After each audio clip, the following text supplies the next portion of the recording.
And it's now a good moment to jump into the panel as well, unless someone has immediate questions. I don't see in Slido at the moment, but I'm super intrigued with your talk. So grab a seat. Let's invite back Peter Nordin and also to the stage Markus Lippus, the founder from a company called MindTitan.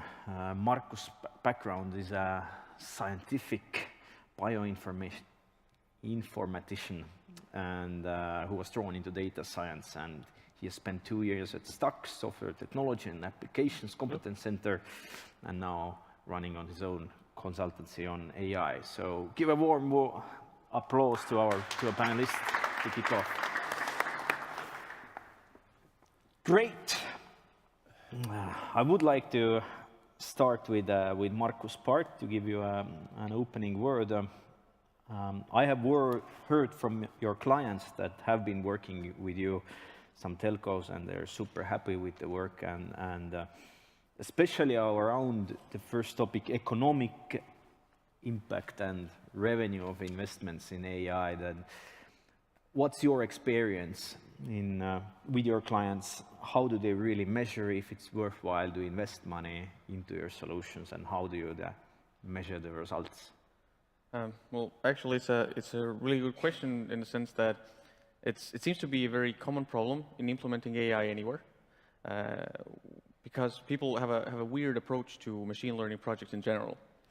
I mean, if people knew how to approach them, if people looked at machine learning projects as they do any other business project they have, nobody would have that question. You measure the KPIs that are endemic to the process itself. But what's the issue here is that a lot of people think of machine learning projects like IT projects. So they order an IT project and let the IT handle all of it, including measuring. So a good example is that yesterday I just got back from Saudi Arabia, and we were talking there with some government agencies about implementing machine learning in their organizations. And the issue there with the machine learning projects that we're doing right now was also that the metrics that we're using to measure how the model performs were mostly regarding model accuracy, which is fine. Like, you're supposed to measure how good your model is, like how many times it's right versus how many times it's wrong. It's critical, but it's not a business metric, so it doesn't give you anything about how valuable the investment is.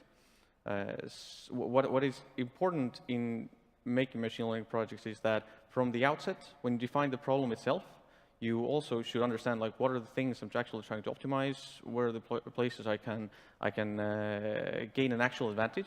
So in the sense of, in the case of fraud, for example, which was the topic there a lot, was you should not measure only how many times I catch fraud, but also how expensive is it to solve those cases, and how much money can I save by uncovering those cases. How much extra money do I save by the fact that people know that I'm now measuring fraud by using machine learning? I'm more active, so people are less likely to commit fraud.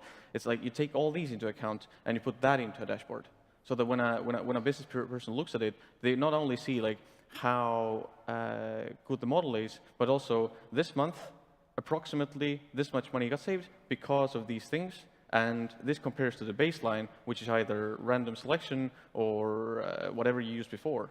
So it has to be defined in more business KPI terms. And this is what I see that people don't really do. They don't think of machine learning in business process ways, but they should. Mm-hmm. Yeah. Other comments on how to set the right KPIs to start implementing machine learning processes? Enterprise Estonia has explicitly stated that they will not give money for any projects which are not giving a measurable 10% increase in efficiency. Somebody from the audience asked after that, I have 10 persons, if I fire one, would it be okay? But that's what the thing, like you say again, like 10% efficiency, which I can measure in machine learning model metrics. But it's because, like, from my perspective, the issue with the metrics isn't that you're not just measuring the right things. It's that if you don't measure the things that the people who pay for the project understand, then they're not going to pay for the next one, which for me, as a machine learning consultant, is really bad. Yeah. Peter, what's your experience? Yeah, no, I would entirely agree. I mean, I think the metrics and connecting sort of machine learning accuracy metrics to business metrics is an important part of it. I think sort of in most cases, you you need to start from the very beginning for understanding the business objective, and then understanding sort of what data you have. Then you have some type of a model which has some metrics indeed, and then eventually understanding what business processes you are really sort of touching with that solution. And I think sort of the gap between that and the way that companies and organizations look at AI projects or machine learning projects is usually quite big. And in many cases, what we actually need is sort of a fully transformative project that accounts for like cultural changes, accounts for a lot of other factors than just sort of having a model that is somehow independently measured. And I think, or let's say, I'm not sure all the organizations are mature enough today to buy a separate technology project.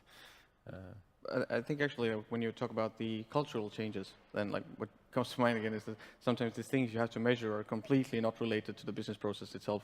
Like, for example, if you do automate something related to customer service, then something that you will be influencing as well is customer satisfaction. So there are like an immense number of metrics that different companies use for that, and they just forget that this is something you should also measure. Like, does it rise? Does it fall? Like, okay, you're 10% more effective, but maybe your customers kind of hate your customer service now. This is something that should be kept in mind, but like you have to bring in like extra know-how from like completely other part of the business. No, this happened to Uber in Florida, I think, where they had some sort of hurricane going on, and all of a sudden the Uber's AI realized that there's a big demand for the taxis for the long ride. Woo, let's increase the price. And all of a sudden they started to climb like twofold, and then got the really, really bad PR. By artificial intelligence point of view, it was kind of the same decision because there was demand and money had to be made. But maybe if you make the machine learning algorithm have a really long perspective, like if I am a douchebag right now, how is this going to affect the bottom line of Uber in 2 years? we established for exactly that kind of question, we established the artificial intelligence lab. Actually, it's called AI and Humanity Lab in the Academy of Arts here in Estonia to explore that boundary between the humans and the machines, because there's a lot of decisions which make perfect sense, like killing all the humans because they waste the planet, but we're not going to like them. So you're trying to define the borders of what would be okay to give the machine and what not? We don't even have the language to describe it too well at the moment. There's emotional quantifiers. They are being developed, but we are not having kind of industry standard approach how to describe it, how to do that, or even how to measure it. We don't know that based off the humans either. We are not very good at translating our emotions beside giving them a lot of explanation, but how to mathematically formulate how you feel is kind of difficult. If you could run a machine learning algorithm on understanding all the decrease in net promoter score, for example, where people get unsatisfied and learn these moments and try to reverse engineer some patterns out of that to understand what makes people angry and not to do such things, and to, by default, to train robots to operate in these boundaries, would that work? That's actually a really interesting idea, and like from the top of my head, I would think that it's definitely has enough merit to give it a try, but I haven't seen it tried before. Like, Peter, maybe you have experience with something like that? Yeah, no, I'm sure the like NPS, Net Promoter Score, is being used in many cases. I think it's probably a good way of measuring. I mean, in various business applications, you have usually various business metrics. I think it's pretty common in a sense, and it's not obvious that it's always being done. So, but I do think actually sort of. I don't feel that that's actually a significant challenge in a sense at the moment. I do think that those that know what they're doing, they're doing it in a correct way. I think there might be challenges with side effects, for instance. The Uber case was one. I think they did, this was one, but the other they did was also when there were fires. So they were basically guiding all the taxis through the fire because there was no traffic.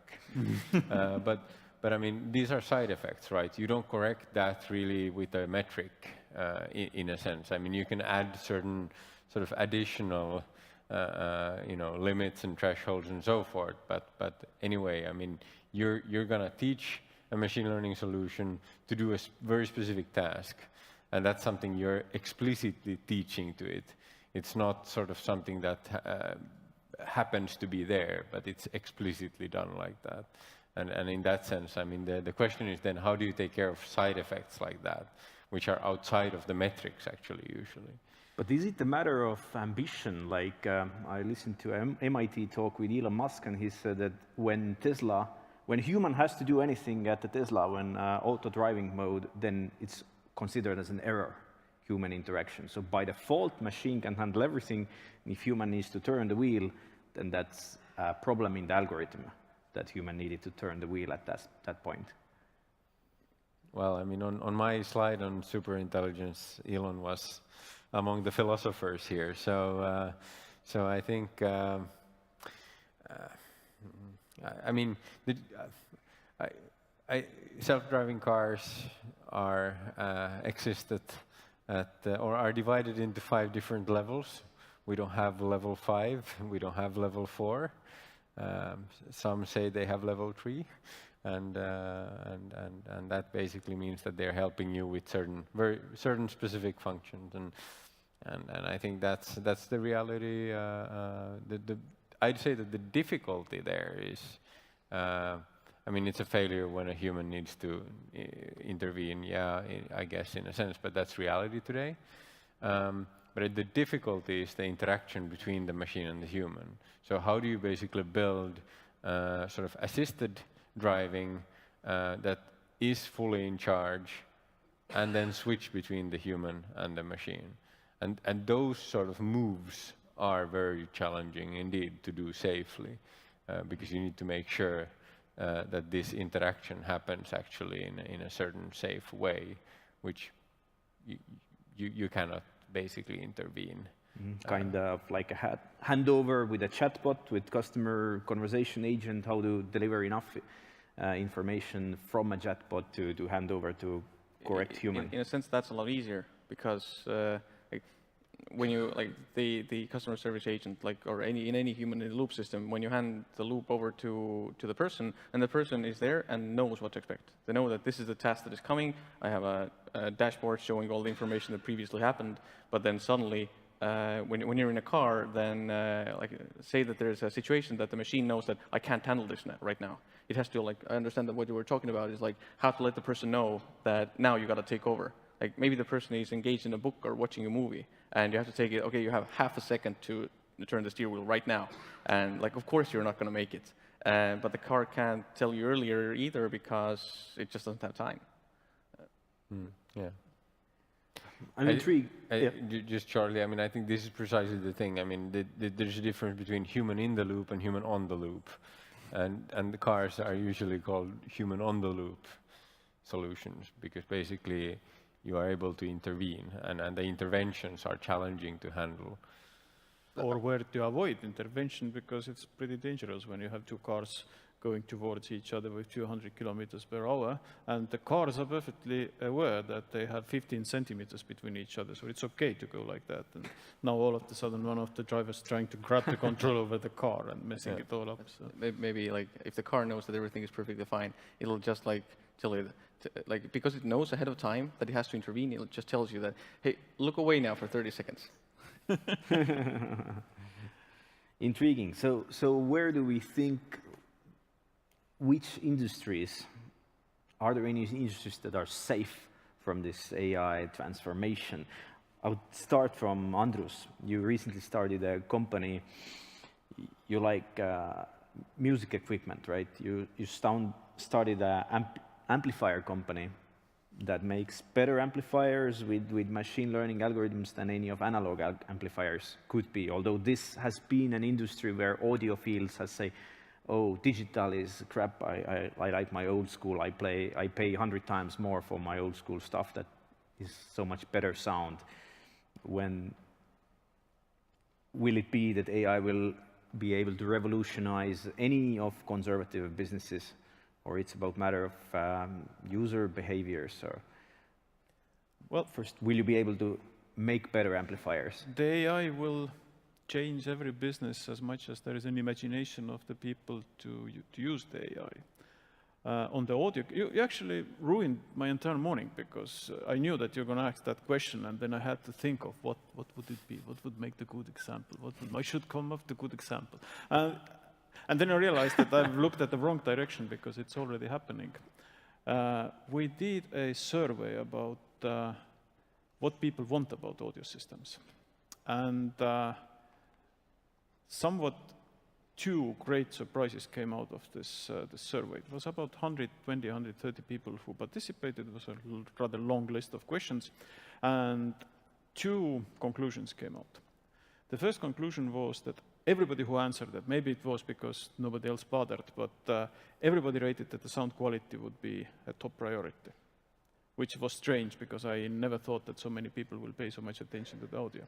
The other surprising outcome was that the lowest importance for everybody was that their friends could access their music system with their phones to play their own songs. So nobody likes friends at home. But quite highly ranked were all kinds of things we proposed which would deal about how to adapt music and how to adapt sound to the specific listener and the specific room. So all of a sudden we had this whole group of features which were totally software related about room correction, about correcting music after analyzing the material, what it is, recalibrating it based on the quality that had been recorded and things like that. So I think if we talk about audio and if we talk about music, the intelligent algorithms to tweak the material so that it would be more pleasant for us would probably be the big thing. And it's quite difficult to do the analysis of the audio with the classical method. So it probably has to be a self-learning algorithm which decides for you how you want it to be sound, how the composer wanted it to sound, and how it should sound, and make the decision what to adjust based on that. So I mean, so many words, yes. So how about other industries? Will there be, there's a question also, bunch of questions from audience. One is like any areas where AI implementation is currently not reasonable or advisable? I could find quite many, but in the sense that when people talk about AI disrupting industries, then I think that it is unlikely to happen in almost all industries. Because like the effect that AI is having, like with what Peter also talked about, quite like what I saw as the main focus is that the AI currently we have is narrow and it needs people. It's augmentative rather than replacive. Like even when you take, for example, like customer service, which like most of the people who come to us are dealing with in some way or another, then customer service will never be completely automated because like there are always like first there are sales opportunities, there are things that are too complex, and there are always people who want to talk with people. So, but what machine learning will do at the start, when you start implementing it, is it will take over the most boring and most repetitive things. So it will, for example, answer questions related to where my bills are or where is my support check coming in. Like this social services often deal with like people asking repetitive same questions all the time.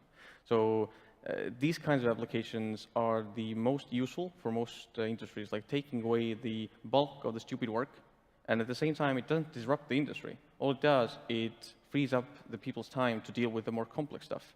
Because in most cases, with customer service, as we have probably all experienced as customers when calling in somewhere or dealing with customer service agents, the issue isn't that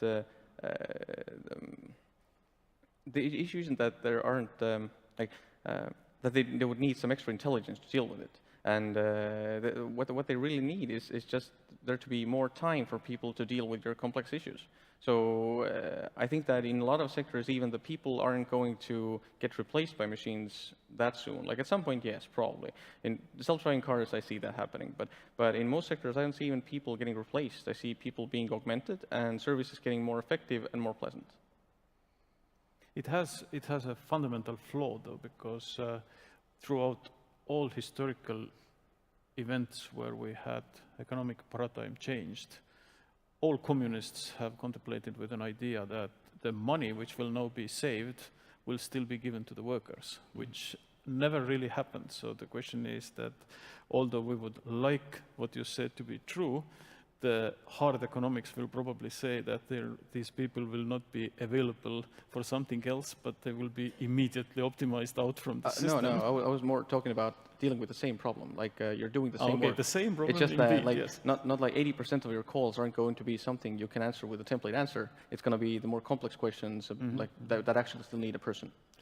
But I think that is a good point. I mean, in a sense, this is my view as well, and I entirely agree with the fact that repetitive, like manual labor, a lot of that is going to be taken care of in many of the, say, office work type of activities. But basically, and then how the economics goes, depends obviously on many things, but in several cases, yes, this is how it goes. But at the same time, I think what this basically implies is that what it requires from the labor force is that we develop the skill set that we as humans actually need to perform the tasks that we are better at. And usually that relates to, say, creative work or dealing with complex tasks and connecting various types of topics together, or just purely sort of people skills, relationship skills. And I think obviously, in a sense, if the labor force that is in place doesn't have this skill set, then certainly the impact on the sort of the economics is going to go this way.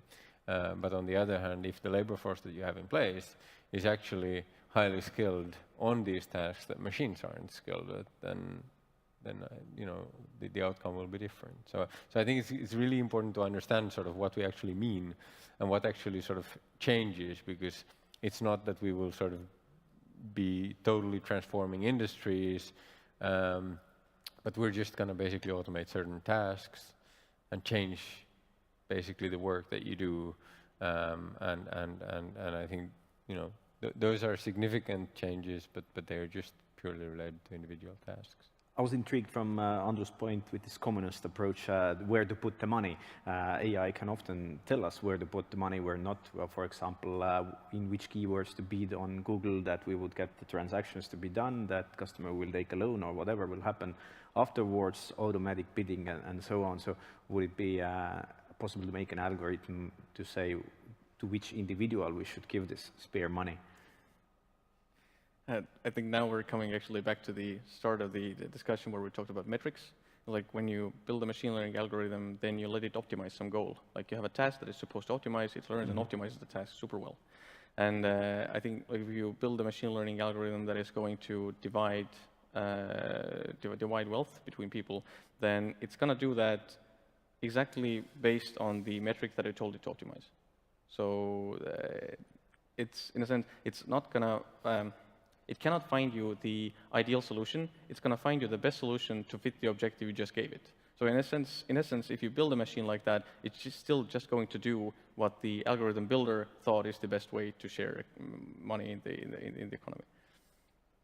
Fair enough. Which is why I mentioned at the last slide on the presentation that the arms race of an AI is pretty important, because otherwise those who will not be able to counter-optimize would probably be the word. They will be quite difficult positions. On that note, a question from audience. Returning to Andrus' final point, smart people on the stage, please figure out how it would be cheaper to start flying directly, so flying backwards can stop. Actually, like, so as much as like this deals solely with logistics, and as much as I have been in contact with logistics, either companies dealing only with logistics or having logistics issues, then in most cases, machine learning doesn't deal with the logistics part itself. You have algorithms that are like, when machine learning is probabilistic, meaning that it doesn't give you the best choice. It gives you, with some probability, the choice it thinks is right. Then with logistics, you have most of the problems are solvable completely, or not solvable at all, at least with current knowledge we have. And I think that machine learning only fits in as a previous step from optimizing the flying part altogether. For example, when a logistic problem we were recently solving is solving for inspectors. Inspectors there are too few of them. They have to inspect a number of different factories and establishments. Are they following the rules and so on? And one of the parts you can optimize is like what the route is that they go through the optimal places when they start their trip. And the second part is like you have to know how long each process takes at different companies. So when you want to optimize the route, you can't do that with machine learning, or at least you don't get any foreseeable benefit from it. Where you can use machine learning is you predict, like taking into account this company's history, their sector, what we know about them, what people there are, how large it is. I can predict what are the steps that I need to take when I want to inspect it, like what are the actions that I need to do there, and how long each action is going to take at this company. So I can like make an educated guess, like get the source information to start optimizing the route. But the route optimization will still be done by something else, at least as far as I know. Maybe Veter has. Yeah, but there is this thing that in order to achieve that, we have to look at the much larger picture. We can't just optimize out that how would it for me to be cheaper to fly directly than through London. It's about when I have to be there. It's literally about the person I have to meet in Jakarta has to schedule whatever we have to do based on what would be most efficient about the resources, which would also somehow miraculously encounter some other guy sending his car with the plane from one world to another, because that all of a sudden matters and makes the small difference that I can fly with a different route. So it's a huge optimization matrix, and it takes a lot of different social behaviorism than we have today. Yeah, I mean, it might be the case that AI isn't solving this problem or all problems. We might have to look into some of the other technologies, right? I mean, it could be something that you would look into augmented reality instead and try to solve it with that. But I mean, this hammer is not gonna solve all of the problems, right? So but I do agree in a sense that it's the level of abstraction that we have. And quite often we go very, very deep into details and just sort of focus on how do we now, with this hammer, solve that problem. And in many cases, sort of, it might be in the underlying structures or in the data that we have, or something totally different that is going to actually allow us to solve it. But on the logistical side, I don't have a solution. Are there some examples from your work where you have learned that this AI definitely is not a hammer here, we shouldn't use it? You have tried optimistically and then figured out it doesn't work? Yeah, I would say it often happens before anything gets built. A customer comes to you with an issue, and you think about the issue, you let them map out the process, and then you somehow softly have to tell them that you shouldn't be using AI. Like, just sometimes it's more like, sometimes it's that the issue that they're trying to solve takes, you map the process out with them, and then you realize that the process requires one person to do 3 hours of work every month. And the alternative would be paying 20,000 euros for a machine learning solution. And it just doesn't make sense economically. And at other times, someone asks you to solve a machine learning project, and you think about this, and you realize that this is like beyond the bleeding edge. This will be a research project. Like, all I can tell you is I will work on it for 3 months, and then I can tell you if it's feasible. And it just doesn't make sense to even go and try this from an economical standpoint again. How at all to make these things work together with like real scientists who are full-time scientists and want to do great stuff and want to apply it for businesses? What are the keys in making this happen in reality? Having a war, so you would be able to put that all in the work. It always worked very well. What do you need to do? All great technologies which have been in the lab, they've been sitting there until there will be a large war and everybody needs every resource to fight an enemy.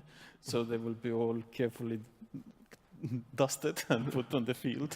This is how technology advances. Space race are not a very good...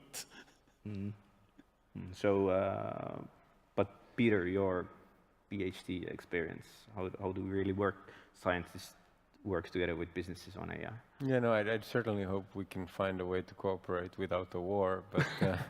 But yeah, I mean, it's a good question. It is challenging in many cases.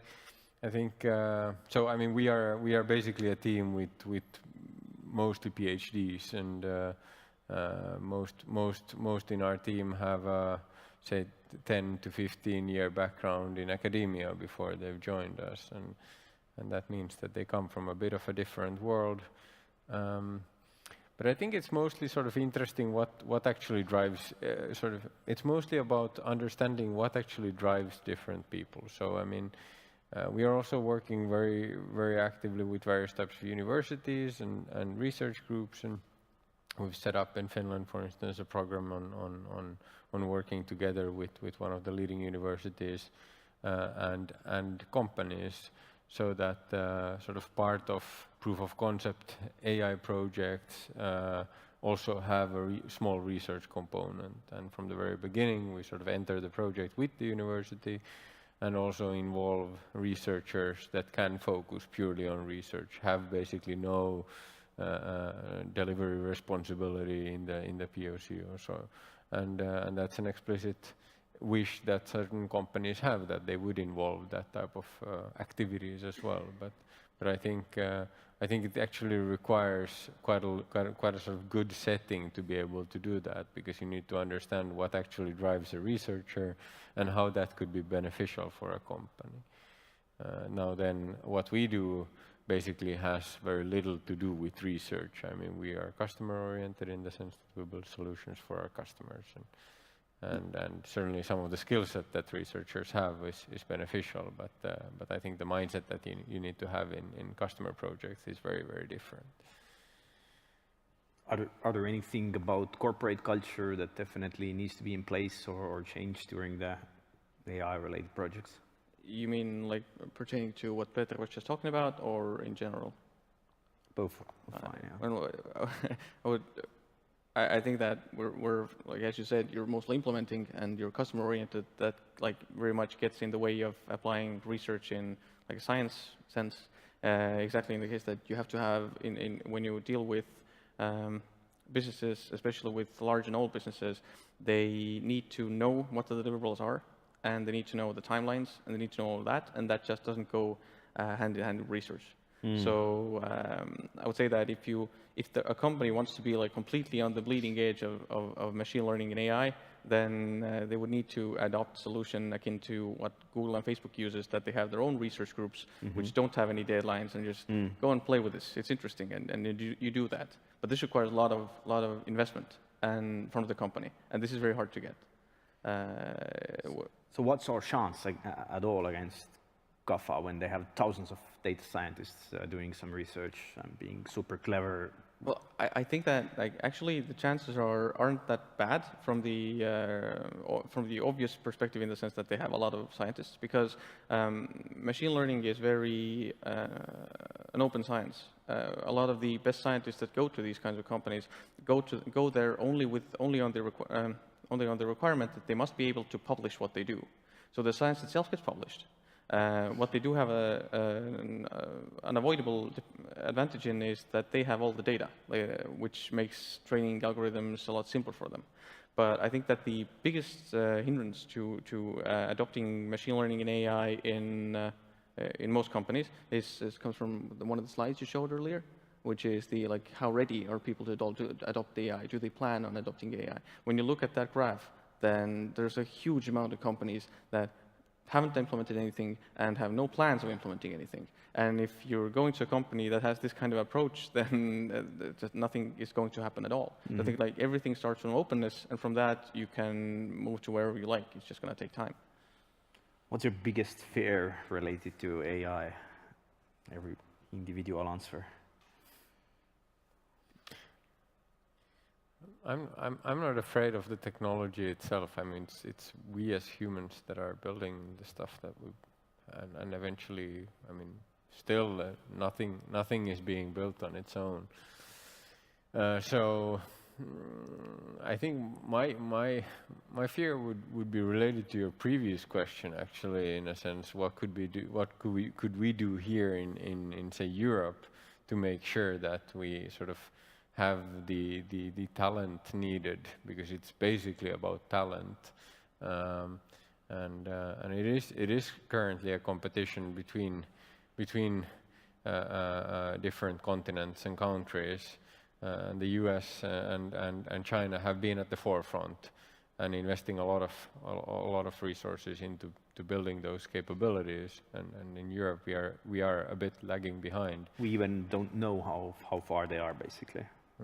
To some extent, indeed. And I think the important part is that we would have enough talent, say for a small country like Estonia and Finland, we would make sure that there is enough talent that is available for companies to build products, rather than being only within one specific company and not available for others. And I think a lot of the talent at the moment is sitting with large big tech companies like Google and Facebook and not being available to others.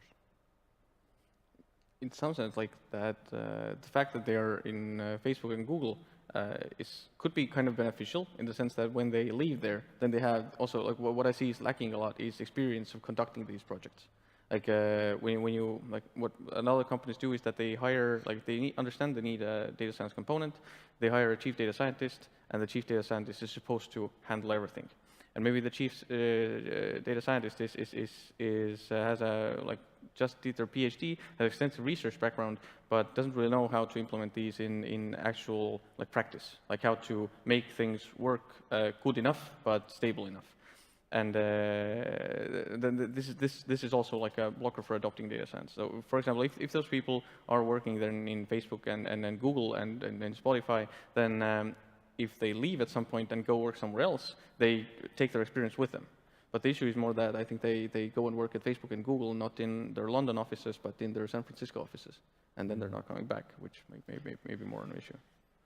But I think this is actually a point where I do actually believe it is a significant risk that we are not only giving a lot of our data to big tech companies, but we are also giving most of our talent to big tech companies. And I do actually think that it is a significant challenge, and we need to have ways to keep in Finland and in Estonia to keep the best people in the country, because at least in Finland we've had a lot of people leave for big tech companies that are sort of world-class talent.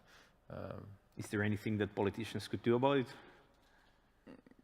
Definitely, in the sense that what I see that drives, I suppose it's the same in Finland, but that these people who like the best of the best, they aren't really driven by the money they can make. They don't go to Google because Google pays them a lot, although that's also a factor. But it's also the fact that you know that you can do interesting work somewhere else. Like if someone tells you that, come and help us research new medicines in Bayer, you would go there. But a lot of these opportunities aren't there because a lot of companies aren't ready to invest in machine learning and aren't so open to do those interesting things. So if you're in Estonia or Finland and you're a machine learning researcher and you're thinking about going to the private sector, then you're looking for the most interesting problems first. And if you don't see them at home, then you're gonna just go somewhere else. To generate some interesting problems, we could make all sorts of data sets public. As was a question from the audience, would businesses rather win or lose from making all possible data sets public? Sometimes it seems that there isn't that much interesting data that isn't public. That the data that can be made public is not, it's supplementary data to what a company already has. I'm probably, there are some things, but right now nothing comes to mind that what would be solvable only using the open data, which would be a super interesting problem as well. What I think that the state could do is, for example, they don't have to open the data. You could even keep the data closed, but let something interesting be done in Estonian healthcare, for example. Mm-hmm. We have a lot of interesting data, but nobody can use it, inside or outside the state. And this is something they can change. They can not let it open, which would be criminal and a bad idea, but let someone close to it so that they can solve some interesting problems there. You think more, there's a question, who will have better AI systems, public or private sector, why, and should it be otherwise? So it is, who should operate this data and enable creating systems around this data?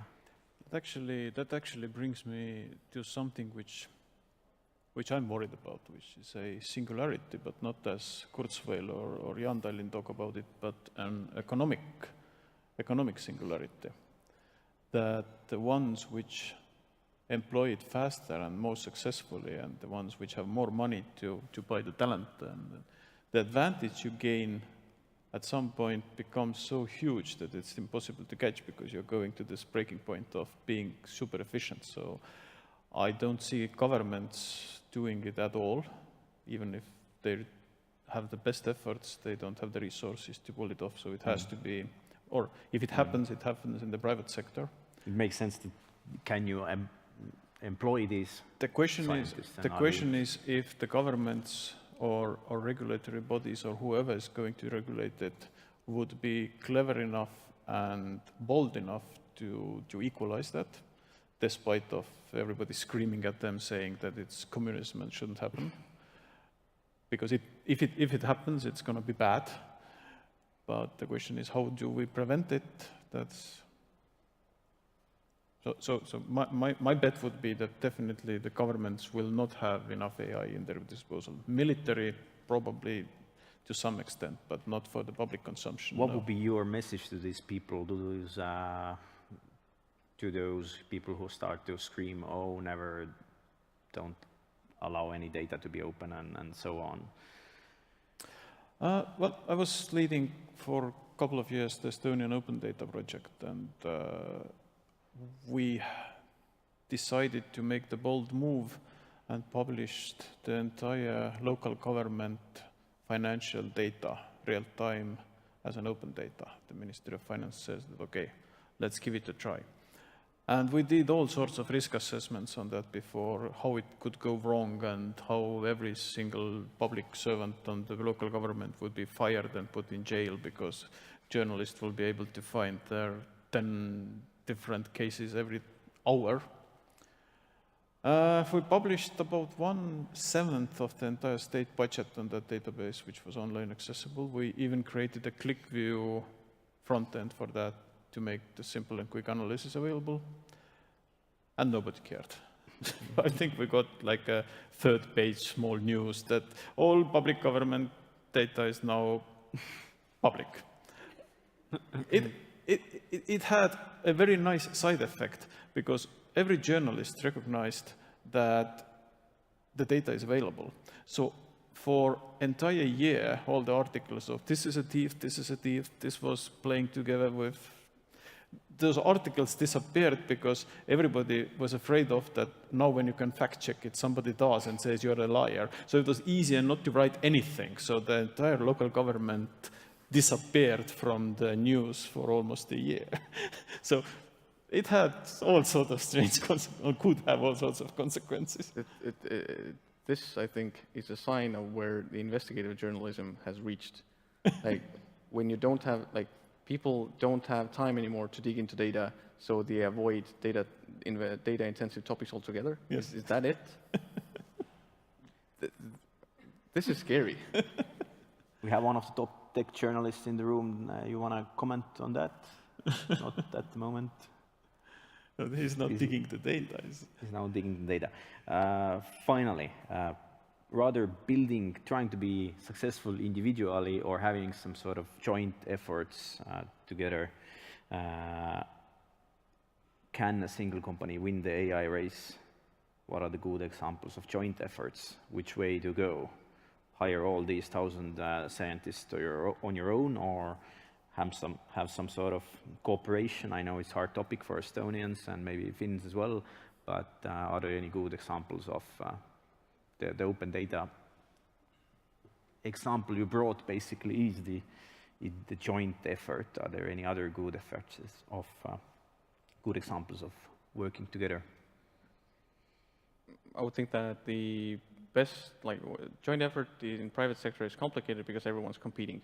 Where joint efforts can happen is that companies assist each other with the data they have, but the companies must be from completely different sectors. But where the joint effort can be applied best, I think, is the public sector, because actually they're separate organizations, but they are all after the same goal. And like, the hardest part there is to get people to communicate with each other and to get people to make the effort and actually share the data. But I think that there the effect is the strongest because people are kind of motivated to drive towards the same goal and not hamstring each other. For example, there's again, because I just was there the example is going to be from Saudi Arabia, is there's the social security branch of the government that wants to get people back to work as fast as they can. And there are separate organizations that deal with people's health, and there are separate organizations who deals with matching people against the available jobs. And it's easy, they all share kind of the same goals in some sense. Like they want people to be well and working, and but they don't really talk to each other. And where we reached by the time we were there is that you got the social security people talking to the employee placement people, so that they have a joint venture where they share the data, and like both sides have actually the piece of the same picture. So they put the picture together and find the most optimal jobs for the people on the work market available.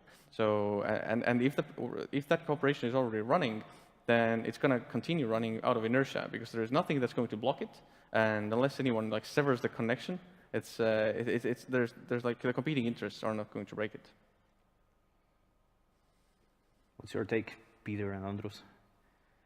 Competition versus cooperation. Yeah, I mean, I do think that most companies do actually need a partner that helps them to get going, and the needs are quite different depending on the maturity. If you are at the very beginning of your AI journey, then you certainly need help with sort of developing your own strategy around what you actually want to do and how that's going to impact the rest of the business and so forth. And I think those sort of transformative questions need to be answered before you jump into doing sort of building out an AI-based product and so forth. And then obviously there's really different needs for those projects as well. So then you need to actually find someone who can help you with those things. And eventually I think there are quite few examples of companies that have been able to build out like really, really good world-class AI teams quickly. So it's not an easy task to go out and recruit a full team of AI experts and build out the team that you actually need. So I do think there is a role. I mean, I guess in many cases you can do it different. You can find a consultant, but you can also, or consultancy, but you can also acquire a team. And if you look at how Google, for instance, did, then that's what they did with DeepMind, basically. So you know, if you want to go at that level, then usually there is a need to partner up in one way or another. I'm not a great believer of the mankind or its fate. I just recently read a book. It's called Problem 92, which is about the Russian nuclear physicist Kurchatov, who was basically behind inventing the atomic bomb for Russia. And the part of the book describes in great detail how at the very beginning of the Second World War, the Nature magazine and other scientific publications, how gradually less and less articles appeared about how is it going with the uranium and all different nuclear physics problems. So back in 30s, it was full of articles. Everybody were fighting who's going to be the first to publish their finding. And then it gradually decreased until for the 1940, there were 0 articles about nuclear physics on the Nature, because everybody was weaponizing it. So I think we are sharing the same fate with an AI, that we are collaborating very well together until somebody finds a way of making a huge amounts of money of it, or weaponizing it, or doing something else with it, which seems beneficial. And then the collaboration gradually dissolves, and whoever has the highest stake will do whatever their plans were. I think it's in a human or capitalist nature of doing that. And once again, in next 10 years, we see companies who are probably going to be sued by the European Commission or by somebody else because they have exhausted their critical mass of artificial intelligence and should make something public and pay $bazillion for everybody for doing that. So I don't think it's going to be easy. I think it's going to be pretty nasty next 10 years. So it took us 4 hours to first time mention the word Russia in AI conference. Interesting, and it was in context of atomic bomb. So, with this fun fact, we are ready to move into our dinner part and to mingle on and create those meaningful conversations that AI would not be able to create, but those are possible only between humans. So let's thank the panelists.